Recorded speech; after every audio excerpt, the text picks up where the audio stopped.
kita taati panduan sidang anak-anak online. Berpakaian rapi dan sopan. Ikuti kakak gembala. Sungguh-sungguh berdoa. Sungguh-sungguh menyanyi. Dan mendengarkan firman Tuhan. Tidak melakukan Makan, main handphone, tiduran dan lain-lain. Tuhan Yesus memberkati. Amin.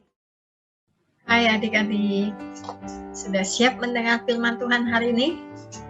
Sebelum mendengar firman Tuhan, kita doa dulu ya. Oh Tuhan Yesus, oh Tuhan Yesus, oh Tuhan Yesus. Terima kasih Tuhan untuk hari ini. Kami mau mendengarkan firman-Mu. Tuhan Yesus, kami mau mempersembahkan diri kami kepada Tuhan. Kami mau mendengar dengan telinga kami, seperti seorang murid. Terima kasih Tuhan. Amin. Kakak mau tanya nih, siapa yang pernah dihukum? Misalnya dihukum guru, dihukum nenek, dihukum papa, juga dihukum mama. Ada yang dihukum dengan menulis berlembar-lembar, ada yang disuruh berdiri, ada yang dipukul, ada yang dikunci di kamar gelap, ada yang dicubit. Tapi adik-adik, pernah tidak kamu dihukum karena berbuat baik? Dihukum karena bantuin papa mama, dihukum karena membuat PR, dihukum karena rajin belajar. Pasti tidak akan ya adik-adik. Tapi mengapa ya kadang-kadang kamu harus dihukum? Supaya kamu menjadi anak yang lebih baik. Papa dan mama sayang nggak sama kamu? Karena papa dan mama sayang kamu, lalu apakah kamu boleh berbuat sembarangan?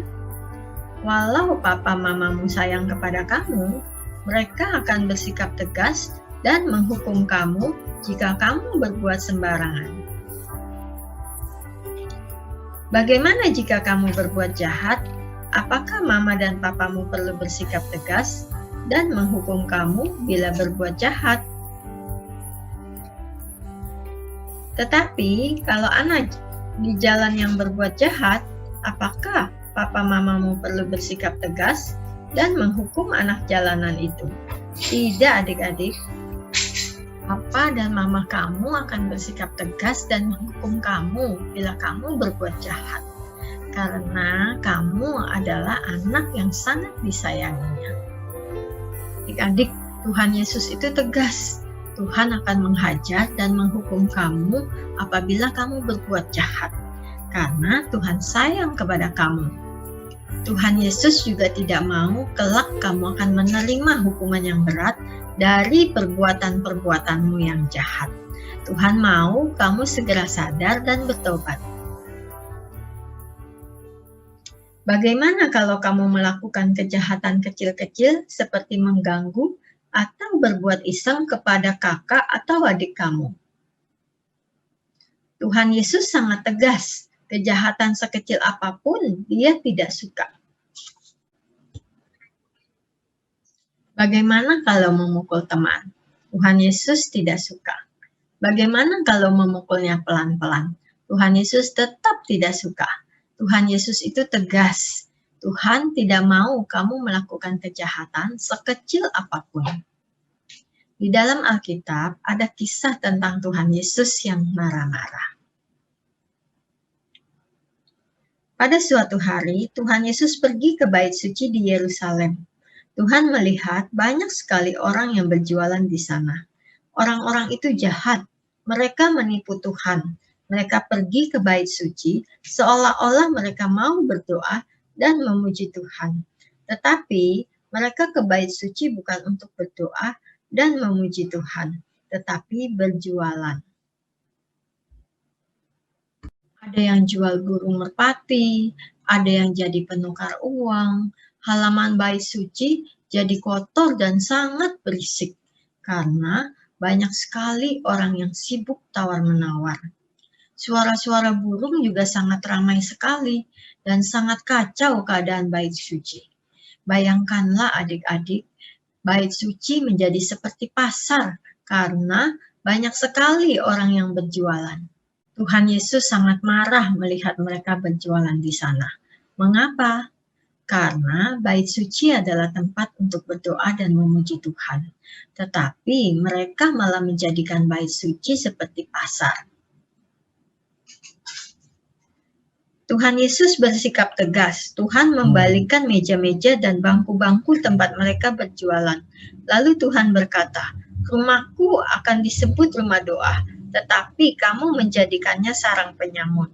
Terhadap orang-orang jahat yang menipu Tuhan, Tuhan bersikap sangat tegas. Karena Tuhan sayang orang-orang itu. Tuhan ingin mereka bertobat sehingga kelak tidak dihukum berat.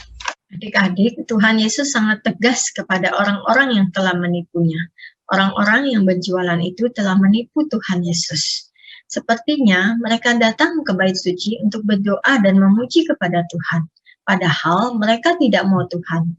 Mereka tidak peduli kepada Tuhan. Tidak berdoa, juga tidak memuji Tuhan. Mereka hanya peduli kepada diri mereka sendiri.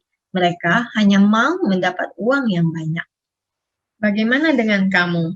Kamu dan kakak, jangan menipu Tuhan. Setiap minggu, kamu dan kakak beribadah di sini adalah untuk berdoa dan memuji Tuhan, juga mendengarkan firman Tuhan. Jangan pura-pura mau berdoa dan memuji Tuhan, padahal ingin main, ingin berbuat iseng kepada teman-teman. Karena itu, kalau disuruh berdoa, berdoalah sungguh-sungguh. Kalau disuruh menyanyi, menyanyilah sungguh-sungguh. Kalau mendengarkan firman Tuhan, dengarkanlah sungguh-sungguh. Tuhan Yesus sangat tegas. Tuhan tidak suka kesalahan dan dosa sekecil apapun. Tuhan juga tidak suka kalau kamu menipu Tuhan. Tetapi adik-adik, Tuhan Yesus sangat sayang kepada kamu. Kalau kamu bersalah dan bertobat, kamu harus meminta ampun kepada Tuhan atas kesalahan yang kamu buat. Dan Tuhan Yesus pasti akan mengampuni kamu. Ayo adik-adik ikutin kakak berdoa ya. Tuhan Yesus, ampuni aku, seringkali menipu Tuhan. Tuhan Yesus, ampuni aku, tidak beribadah dengan sungguh-sungguh. Tuhan Yesus, aku mau berdoa dengan sungguh-sungguh, menyanyi dengan sungguh-sungguh, mendengarkan firman Tuhan dengan sungguh-sungguh. Tuhan Yesus, terima kasih. Tuhan telah mengasihi kami. Amin. Apalayat kita untuk minggu depan ada di Roma pasal 12 ayat 9b. Jauhilah yang jahat dan lakukanlah yang baik. Jangan lupa dihafal ya adik-adik. Sampai ketemu lagi. Tuhan memberkati.